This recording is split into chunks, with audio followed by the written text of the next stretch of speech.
So this is my grandma, and I'm gonna be asking her a couple of questions because I don't really know much about her, like I do a lot of other people. So, first one, where were you born? I was born at San Jose General Hospital in California, and my parents lived in Palo Alto. Where were you raised? Like from the day you're born to like 10? We moved around. We lived in California till I was 4. My dad worked for Lockheed. He got transferred to Florida and worked in the space program till I was 10. And so in 1972, he got transferred again, and we moved back to California, where we lived for 5 years, and then we moved to Washington, where I graduated from high school. Yeah.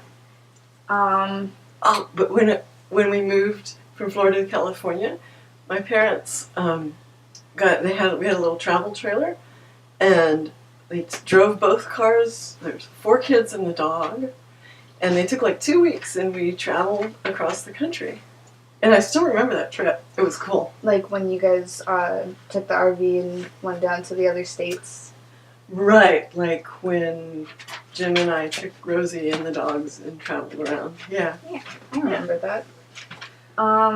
As you were growing up, what did your teachers or what did your parents teach you about people that were gay or gay marriage? Or did you not really hear anything? You never mentioned it. Never? No. I don't think I heard. Like, I didn't even know gay people existed until certainly till I was in high school. Really? Uh-huh. If you could change something from when you're a teenager or take something back, would you? Or and if you would, what would it be? That covers a lot of territory. Something that I did? Yeah. Would I do differently? Yeah. Well, if anything. I'm going to have to think about that one. Okay. Yeah. And if your mind was still in the 16-year-old phase, what would one reckless thing you would do that you wouldn't do normally? Like if I had a chance to go back and do it differently? Yeah. Like if you could do something back then that you wish you would have, what would it have been? I wish that I would have gone hiking more and gone out in the mountains and learned to climb. Back when you were 16? Mm-hmm. Yeah. What was your involvement with like the hippie movement? Like, what did you participate or? Well, it's funny because my mom. So we moved back to the Bay Area in 1972. So even though my mom was older, she had the soul of a hippie, and she got really into natural foods and natural handcrafts. Like she would buy a huge stinky fleece of wool and wash it and spin it into yarn and weave it into different things. And she was always doing craft projects with us kids. And my parents also taught us a lot about conservation ethics, like conserve water. That was really big in the area at the time. Like it was a drought and you had to conserve every drop of water, and recycling and making something new out of something old again, so that it wasn't wasted. So t-shirt quotes? Yeah, I don't have them here, but yeah, the idea that later on that me and Jim did of taking old t-shirts and cutting the picture out of it and sewing it all together to make a big quilt. And there's a lot more of my involvement in the hippie movement, if you'd like to know. Yes, I would. Yeah, because I'm still a hippie. Yeah, you are. You are very much so. Yeah, so I was involved in, I got really involved in the natural foods, the organic foods movement, and I went to different organic foods conferences when I was still teens, early 20s. Local food, farming and farmers markets. And still very much, convinced of the importance of that now more than ever. I was involved in the local food co-op. It had a little storefront, and I volunteered there a lot and was buying the produce for it and keeping the produce looking good. And so so once in a while I would go to Seattle and meet with the sales people, and this old guy at Rosella's Produce, I will never forget it. I was asking him, could you carry more organic produce? And he's like, organics are a fad, and they're going to be gone in a year. And this was like 1981 or 82. They're not gone, so... No, Rosella's is still around too, so they must have adapted somehow. But My mom's done something with them. and so and then I worked at the recycling center in my town, and then eventually me and my friends bought it and ran it for a while, and so I was really into recycling, and also we structured it as a workers' co-op, and so it was worker owned, which was Awesome. I think it was really awesome, and I still think it's a really important way that we could arrange our economies for more equity. Let's see. And I was really into like textiles, handcrafts. I did a lot of like silk screening, fabrics, Can you and teach me how to do that? tie-dye. I don't know Yeah, how that to would be do a blast. that. I Yeah, don't know how to do that. yeah, tie-dye and weaving and spinning yarn and natural dyes and all that stuff. I never really got involved with like political movements, like Rioting or boycotting or anything like that. yeah, or civil rights. You know, I mean, there's a lot of things you can do without like going out and protesting. But what was I just thinking about? But like I always believed it was important, like the peace movement and nonviolence. I mean, I'm a pragmatic person, but I still think that nonviolence is a pretty sweet way to go. Got me. Yeah. What There's more, but I'll think of it later? Oh God, like alternative education, right? What's that? I said, "Oh Lord." Pretty much just everything that my life touches. I think about, well, why do people do things a certain way, and does that work for me? Is this how I want to do it, or do I want to do it a different way? You've always been like that, though. Mm-hmm.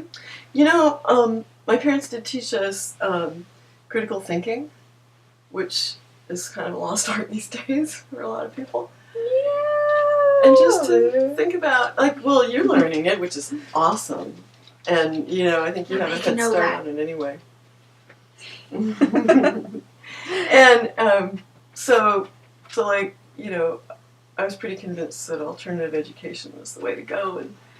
And like what you put Rosie into, the it was the, let's see, high parent involvement, multi-age elementary school program. Yeah. So what was your worst fashion decade? Oh, probably, oh gosh, there's so many to choose from. Was it my horrible grungy look in the 80s? Oh, hey, I'm grungy. Screw you. No, it was like I'm getting a pair of Doc Martens. borderline dirt worshiper. Ooh. Yeah. Yeah, see? Oh, no, Or it might have bad. been my impoverished mom look in the 90s. I don't know. That's pretty bad, too. It was really bad, too. Yeah. Oh, you're getting better. But, yeah, you know, I've got up my game recently. How did you and last Grandpa meet? 15 years. I was taking a peer counseling class, and he was in the class. A peer counseling class. For what? Yeah, there's a philosophy that, like, just ordinary people can learn to help each other, and it was like instruction and practice. Oh. You could, Yeah. without having to have a professional counselor all the time. What was your first date that you can remember? Like the very first official thing you guys did together? Let's see. Girls always remember that stuff. Let's see.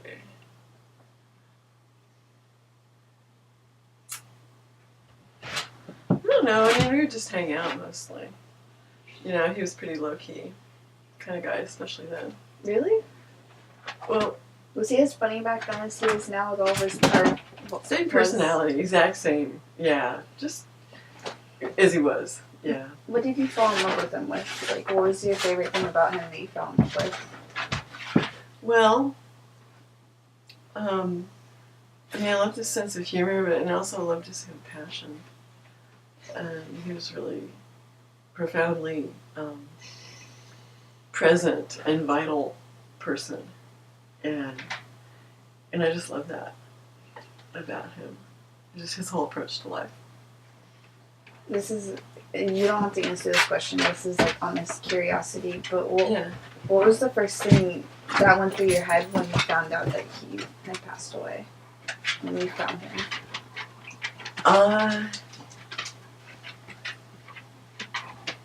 Something along the lines of what the fuck. And then I just stood there after I realized that the aid car was coming. And my neighbor, well, the first thing I tried to do was lift the trailer off of him. I was on the phone with 911, and I was telling the lady, I'm going to get the jack and I'm going to lift this off of him. And she was like, no, don't do that because you could make it worse. I mean, I don't know exactly, but the first, it kind of slowly It was a shock. dawned on me. Like, the whole place was too quiet, and I kept looking for him, and then I saw his legs sticking out from around the building, and I came around the corner, and I was like, I mean, there isn't really words. It was just, what's the word, adrenaline. Yeah, and I had just got home from work. It was in the evening. I had a glass of wine, and I saw him, and the wine glass just flew out of my hand and landed somewhere, I don't even know where. And I just rushed to him. But I couldn't, the 911 lady was saying, well, can you feel a heartbeat? And I couldn't feel any heartbeat. It's like, but I can't, sometimes, I just can't always do that. It's not something I can do, really, but. How did you guys stay so in love every single day? Like, what was the one thing you guys kept your relationship at that made you just never stop loving each other? Well, it was really two things. I mean, one is that you have to consciously go, I really love this person, and they're the most important thing in my life, and to treat each other with honor and respect, always. And the other thing is to live your life